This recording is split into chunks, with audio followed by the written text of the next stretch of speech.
बिस्मिल्लाहिर्रहमानिर्रहीम। अस्सलाम वालेकुम viewers, welcome back to my channel. कैसे हैं आप सब? आई होप सब ठीक होंगे। अल्लाह पाक सबको अपने ज़मान में रखे, हम सब के रिस्क में बरकत दे और हमारे दस्तरखानों को वसी करे। आमीन सुम्मा आमीन। आज मैं बना रही हूँ एक बहुत ही मज़े की और यूनिक रेसिपी जो कि है चना दाल चाट। हम डेली चना चाट, काले चने वगैरह तो खाते रहते हैं और ज़ाहिर है उसके बगैर हमारी अफ्तारी भी कंप्लीट नहीं होती है। लेकिन आज आप ये वाली रेसिपी ज़रूर ट्राई कीजिएगा, आप लोगों को पसंद आएगी। ये है चना दाल चाट और बहुत ही सिंपल इंग्रेडिएंट से बनती है और बहुत ही मज़े की होती है। लाजवाब इसका टेस्ट होता है, तो आपने ज़रूर ट्राई करनी है। तो सबसे पहले मैंने दाल को अच्छी तरह से देख लिया था, इसमें कोई कंकर वगैरह तो नहीं है। दैन मैंने उसको भिगा दिया था और भिगाने के बाद हम उसको बॉईल कर लेंगे। इसको ओवरनाइट सोक करने की ज़रूरत नहीं होती है क्योंकि चने की दाल जल्दी गल जाती है। इतना ज़्यादा टाइम नहीं लगता है जितना ज़्यादा चने में लगता है। तो बस आपने 2 से 3 घंटे के लिए इसको भिगाना है। यहाँ मैंने 1 कप दाल ली थी, आप अपनी फैमिली के हिसाब से कम या ज़्यादा कर सकते हैं। तो यहाँ पे दाल में मैं पानी डालूँगी, मीठा पानी लिया है मैंने यहाँ पर ताकि दाल जल्दी गल जाए। तो पानी डाल के हम दाल को बॉयल होने के लिए छोड़ देंगे। छोटी सी रिक्वेस्ट है आप लोगों से, अगर आपको मेरी वीडियो पसंद आए तो इसे लाइक कीजिएगा, मेरे चैनल को सब्सक्राइब कर दिएगा ज़रूर और आगे अपनी फ्रेंड्स और फैमिली में भी शेयर कीजिएगा। Thank you.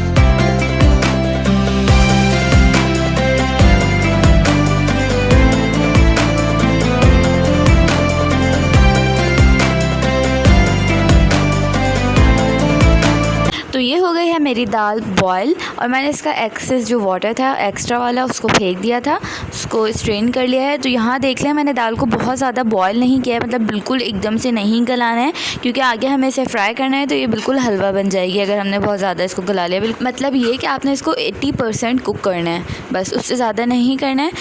तो ये हो गई है बॉयल। अब हमने लिया है एक पैन, तो पैन को हम ओवरहीट करेंगे। दैन उसमें डालेंगे हम ऑयल।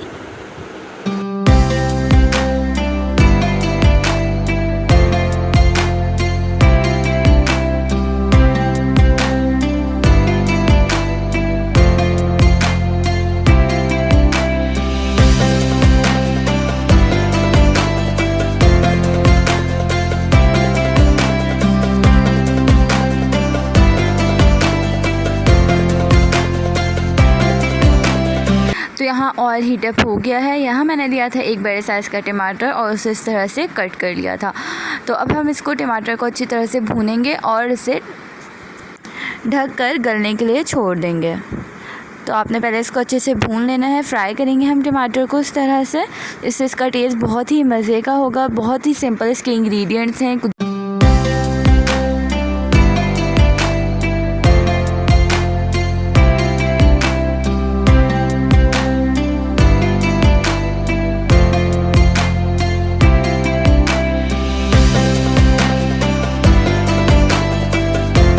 तो यहाँ टमाटर फ्राई हो गए हैं। अब मैंने ली है ½ टीस्पून लाल पिसी हुई मिर्च। आप अपने हिसाब से कम ज़्यादा कर सकते हैं मिर्चों को।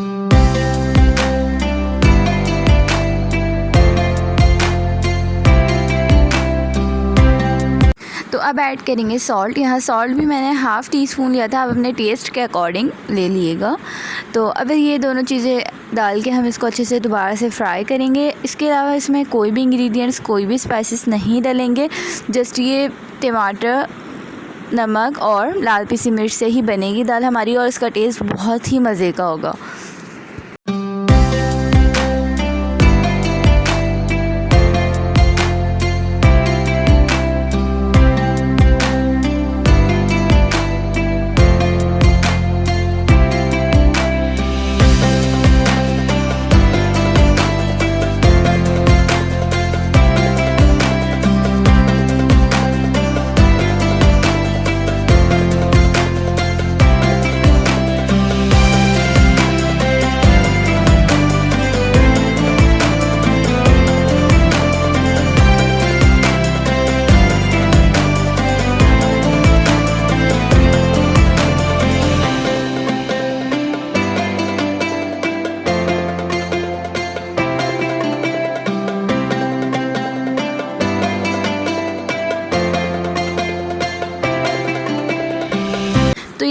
टमाटर अच्छे से सॉफ़्ट हो गए हैं, आप देख सकते हैं। अब हम इसमें ऐड करेंगे अपनी दाल जो कि हमने बॉईल करके रखी थी।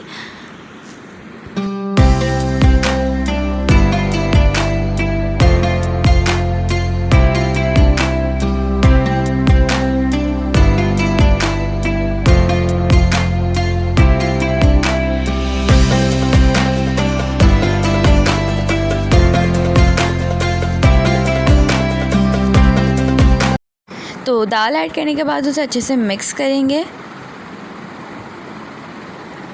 अब इसे हम कवर करके 5 to 10 मिनट्स के लिए कुक करेंगे, क्योंकि हमने दाल अपनी हाफ़ डन की थी, 80% की थी, तो अभी हमें 30% और उसे कुक करना है। तो आप इसको लो फ्लेम पर 30 मिनट्स के लिए कुक करेंगे, ताकि जो हमारी दाल है वो कंप्लीट कुक हो जाए, सॉफ़्ट हो जाए, और जो हमारा टमाटर और मसाला था वो अच्छे से दाल में मिक्स हो जाए और दाल का टेस्ट मज़ेदार सा हो जाए।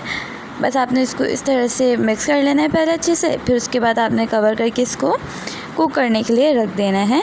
यहाँ पर ख़याल रहे कि हमने पानी वगैरह ऐड नहीं किया है, बिल्कुल सूखी सूखी सी है, इसलिए ये जल जाएगी अगर आपने इसको फ्लेम को बहुत ज़्यादा हाई कर दिया। इसलिए तो मैं अब आपको डिश आउट करके दिखाती हूँ। लास्ट की क्लिप्स मुझसे शूट नहीं हो पाए थे, इफ्तारी का टाइम हो गया था, तो उसके लिए सॉरी। तो यहाँ मैंने ऊपर से इसमें गार्निशिंग कर दी, हरा धनिया और हरी मिर्च। अगर आप चाहें तो प्याज भी ऐड कर सकते हैं, यहाँ मैंने नहीं की थी क्योंकि हम नहीं खाते। और ऊपर से आपने थोड़ा सा लेमन जूस इसमें ऐड कर देना है।